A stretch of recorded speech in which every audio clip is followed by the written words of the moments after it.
permission if we should start. Somebody was just telling me, oh, Jennifer, wait small, 5 minutes there. And I'm like, once it's 6, it's 6.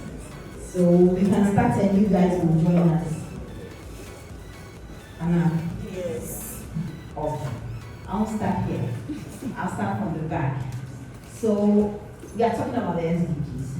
5, which is Gender equality. okay, gender equality. Good.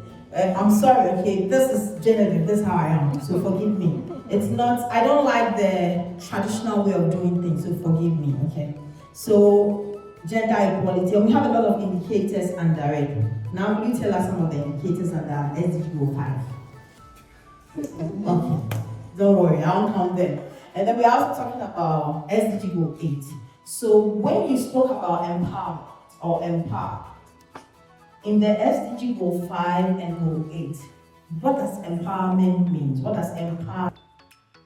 Giving the women the necessary resources, the skills, the ability for them to make decisions that will change the trajectory of their lives.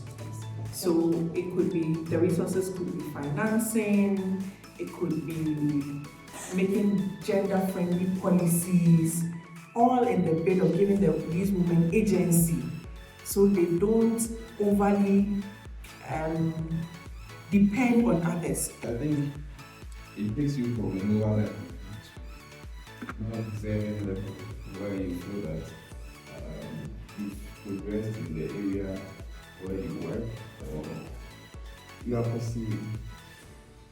Power puts you in a state where you didn't think you will be, but you envisioned it, and then you'll be found. So it helps you to also do a lot of things. Just to add up, basically giving access to whatever opportunities are available in the country. So in the classical case you gave in the UK, they have access to decision making at the highest level, and that's what we are still hoping to achieve in Ghana. A long way off, but hopefully we'll get there. Inclusion, where everybody can have access to development, have access to resources, have access to whatever a country or an intervention has to offer. And inclusion basically focuses on the minority in the society and the marginalized group. So that's what comes to mind when I hear inclusion or inclusion. Thank you. So Ivan spoke about the fact that when he hears the word empower, what comes to mind is the fact that UK for now has actually had a lot of women. I think Ghana we've also done well. We have quite a number of women this time in Parliament. So I think we've done well. So the whole idea is that we are talking about SDG Goal 5 and Goal 8. When you hear the word empower, what comes to mind? For me, simply, if it's when we talk about empowerment, we're talking about building capacity or enabling people to be able to execute or realize their full potential and supporting the development of our communities, towns, country, businesses, everywhere. So it's about enablement, because somebody may have capacity to do something, but if you don't provide the enabling environment, the person may not be able to, execute or kind of do what he or she is expected to do. So empowerment basically for me is about enabling people to realize their full potential and contribute meaningfully to human development. So basically that is what. So we'll start with our first speaker. 2005 as the acting Student Representative Council President. The people who worked with me are now in full-time politics. Some are ministers of state. I'm not in politics. At the time I graduated, I was thinking of work. At the UN Women Forum, one of them, they stated that a sustainable future cannot be achieved without gender equality. If we can attach such importance and seriousness to these conversations, we will not take them lightly. We will not misrepresent them as men are better than women or women are better than men. Because for a long time in Ghana, except when you meet the experts, it's just about fanaticism, feminism, and misrepresentations. But I think that one of the things that we need to do as advocates is to leverage the conversations to why these things are important. And by the time we focus on the importance, the issues that are not so important will detach itself by natural causes.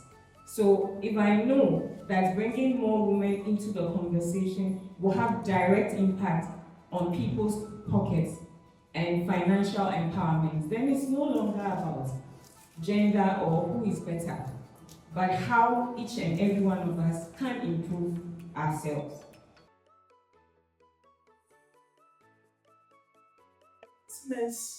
A man in the public space, Dr. Iman, I know a few of you will know, public service boss. He said, "Now, the first day I saw you, you were so wretched. But when you got out from your car, there was some confidence in your footsteps. So he said, maybe I knew you were somebody. And I usually go very low and often so wretched, all because of where I'm coming from. You know, most of the time, sometimes our past experiences influences our current situation. And I was at a bit of a disadvantaged side when I was growing. I was a security guard for 12 years, opening gates, just as it's down at the gates. I was opening gates for people for 12 years, right after SHS. My mates wasn't lucky. Whilst I was opening gates, they had gone to university. So when they came for their attachments, I wasn't lucky. I'm always at the main gate, so they will see me. I saw a few of my friends, I called them, they know me. What can I do? Nothing. But I felt life must go on. Fast forward. In the process, an opportunity presented itself. So I feel the equality needs knowledge. When the opportunity presented itself, I had knowledge that projected me. I realized if I did not have knowledge, I wouldn't have got to where I am. I was employed as a marketing executive in the oil and gas industry. And with that, you need to go more to understand the fabrication of the tank, the installation of the dispensing units. I was a marketer. I didn't know to go to that level, but I was hungry for success. So fast forward, I gained all this knowledge. I can tell even when, Ghanaians are so smart that they know how to steal, but they don't know, yes, most of us, we are so smart that we can do all the biggest things. So when you are fabricating a tank, let's say they would weld 3 different plates to get the circular tank that you see. So if they are smart, they will put 6 mm at the edges and put 4 mm at the middle. So, if you want to know that they have cheated you, you just have to be knocking. But as you get to the lighter plate, the sound will change.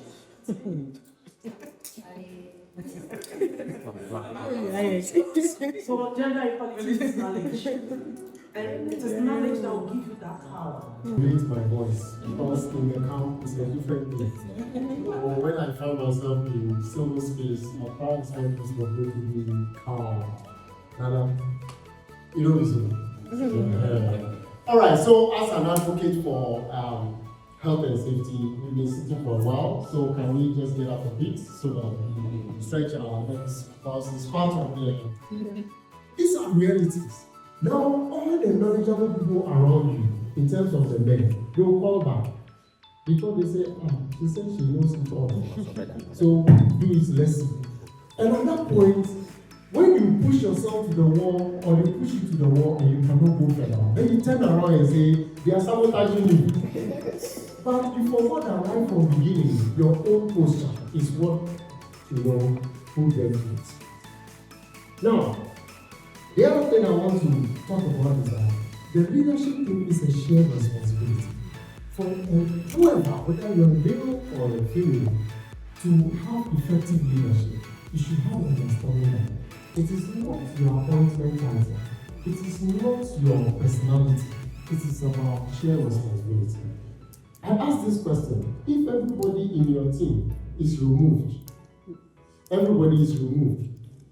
from your team, and you alone, you are there, who are you leading? Myself. And you are leading yourself. So it means that the critical people to the success story of your leadership are the people, not you. You always define leadership as, personally, I say, you must be the bridge. You must be the light on the path of people. People look at you for that light when they find themselves in darkness. When they find obstacles to cross and they cannot, they are waiting for you to provide a bridge or which they will, cross to the other side. Now, if you position yourself as very aggressive, very disrespectful towards the very people you want to support you, how will they support you? How will they support you? Men by nature, I'm giving insight. So it is not for me to come and say, oh, men will support, grasp the issues. No. The reality is that a man is naturally egoistic. That natural ego comes with a man because I don't even want to say because of socialization, because of biological makeup, our adrenaline and the cortisol in us. I'm not talking about it's a scientific thing. The cortisol in us, when we are met with a certain posture, there's a reaction in our system. The doctors will tell you that quickly the frontal, they call it the cortex or something. The cortex. So when it flows in there, the reaction of a man is different from the reaction of a lady. That's why our old folks will say, why is this lady behaving like a man? We hear those comments. So it means that society itself, or by nature, we are expected to behave in a certain way. The finesse, the gravitas, the nobility, all those ones are expected. So how are you positioning yourself so that the men can support you? And you are sitting at the back, and they get to your say, the person in front has said my own. Then the teacher say it again. So this is the situation I find myself in, to say it again, because all three speakers have said everything I want to say. But let's see how this goes. So as Dr. Jenny said, I'm a pharmacist, but how am I here doing a lot of talking, doing a lot of mentoring? Right after pharmacy school, when I was doing my internship, one lady came to I was in a retail pharmacy, the pharmacies you see in town where you just walk in to buy your medication. And after some encounters, I knew that I wouldn't thrive there. I knew if I stayed, either somebody would come and beat me or beat somebody. I had 2 encounters. One woman came in with her baby. This was like 10 years ago. And she wanted to get medication. And at the time, we told her the medication was 15 cedis. And she said,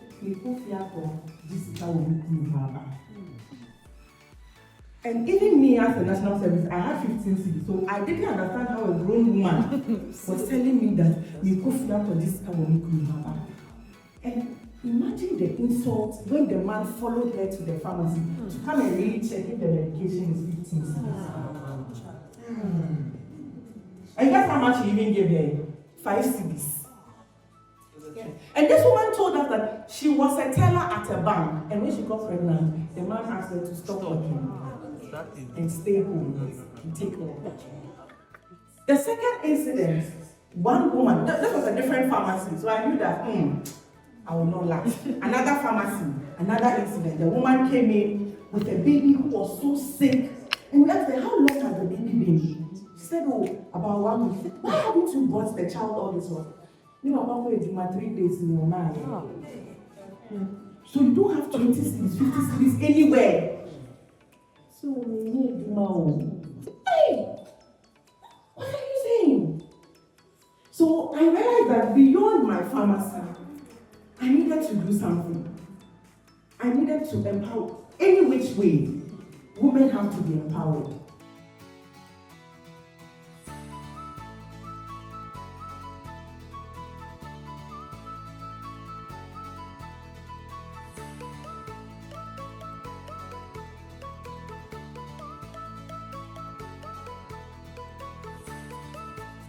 Mr. Humphrey, please join us. Dr. Genevieve also wants to call on you people. So please help us to officially unveil our name. And we are doing this in the name of God the Father, and the Son, and the Holy Spirit.